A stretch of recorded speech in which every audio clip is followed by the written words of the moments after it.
Apparently, everyone on internet has been talking about this motorcycle, and people are still complaining about the unavailability, but I'm one of the few people who got their hands early in January on this motorcycle.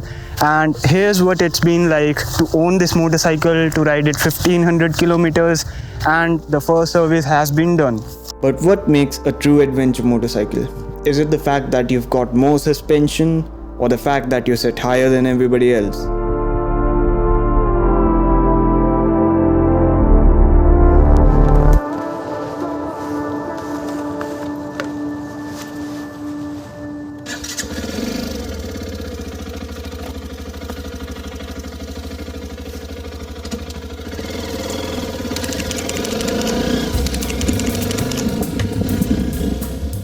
TVS's flagship products were always their 310s, and the 310s were an interesting proposition from TVS because it was standing above the 250s but below the 400s. There was one key factor that was keeping customers away from these 310s, which was the price.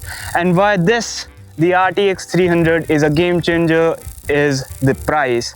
At 1.99 lakh rupees ex-showroom, this has similar power to the 310s, but cheaper, even cheaper than the 250 Adventure and some of the other 250s and its competitors. As I said, beginners can pay a cheaper upfront cost to afford this motorcycle, but once you buy it, then the maintenance is a whole different story. TVS suggests that we put this True 4 Expedition engine oil, which is 5W40. It is a very unique oil for a motorcycle. Generally, all the other motorcycles of this category use 10W40, and this bad boy costs almost 2000 rupees, which is very expensive for an engine oil. It is 1.5 liters. The bike only takes 1.3, so you can take the rest 200 ml to your home like I did. And apart from that, overall first service charge without the labor charge is almost 3000 rupees. So beginners must keep this in mind. Upfront cost may be low, but the maintenance is on level with the 400s. With price tag this small, beginners with tight budget like myself can finally get their hands on something unique. Something that will make 100 seem easy on highways, that will get you through trails, slide the tires, and bring a smile on your face.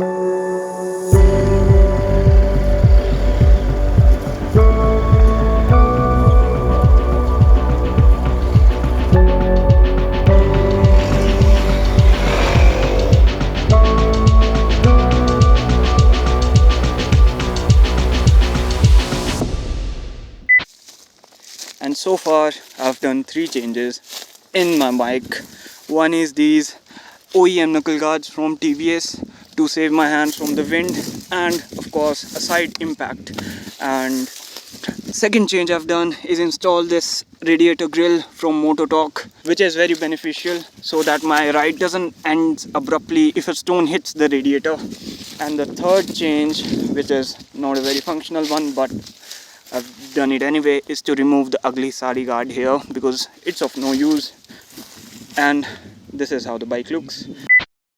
While the engine still remains very much alike, the 310 power output is very similar and the characteristic is also very similar. It's not a very smooth engine, it has its vibration and its perks, but the highlighting part of this motorcycle is definitely the suspension and the electronics. For this price, this suspension and these electronics, they seemed too good to be true at the moment. But as I am riding it, I am realizing that TVS has created a very niche market, a very accessible market for beginner adventure riders. The suspensions of this motorcycle give a very confident, inspiring feel. You got 41mm forks in the front with 180 suspension both at the front and the rear. With 180mm of suspension, you cannot call this a very hardcore adventure tourer or an adventure off-roader. This is more of a soft roader. The suspension won't stop you, it won't come in your way if you have to hit trails like these. I've mostly ridden it on highways, my commute to work, which includes long highways. Sometimes there are off-road sections and really bad roads. This suspension has blown me away by the way it performs. Even with 2 up, sometimes I have a pillion with me as well. The suspension has never bottomed out. It gives a very confident feel even in corners or in trails. You have got a rear monoshock suspension which is again non-adjustable, and I have asked my pillions about the comfort and they have said that they are pretty comfortable with this as well.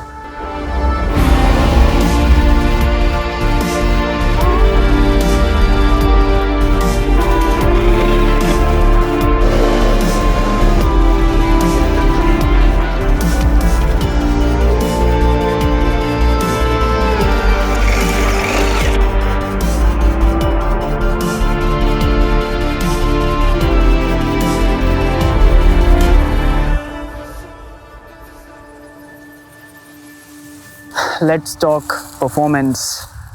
The bike has 4 riding modes. If you go to the menu, enter and go to riding modes, you've got 4 modes here: urban, rain, tour and rally. Urban and rain are mostly the same. What changes in these modes is primarily the throttle response. Basically, the way you interact with throttle changes the bike's performance. Urban and rain are very similar. They are pretty much identical. You really have to twist the throttle in order to see some action happening. While the tour and the rally, these 2 modes unlock the full potential of this engine. The throttle response in these 2 modes is very crisp. The difference in these 2 modes is rally disables the rear ABS, which means you can slide the rear tire and enjoy the slides in off-road sections in slippery surfaces. While there is also traction control in this motorcycle that you can turn off or on depending upon you. Some people have complained about traction control cutting power in between and complaining that the bike is not feeling as reactive. However, I have not faced any such issue. I only turn the traction control off when I am in off-road sections. Otherwise, I keep the traction control on all the time. I have seen no performance difference with it. The performance for a beginner like me is adequate. 35 bhp was seeming a little less when compared to 400s, but then again, when you consider the price, what they have done with this motorcycle is really special. 35 bhp from a 300cc is adequate. Maybe the engine might feel a little more stressed at times. 100 comes at around 6,500 rpm on this motorcycle, and you still got some juice left to overtake another vehicle on the road. But from my perspective, this is good enough.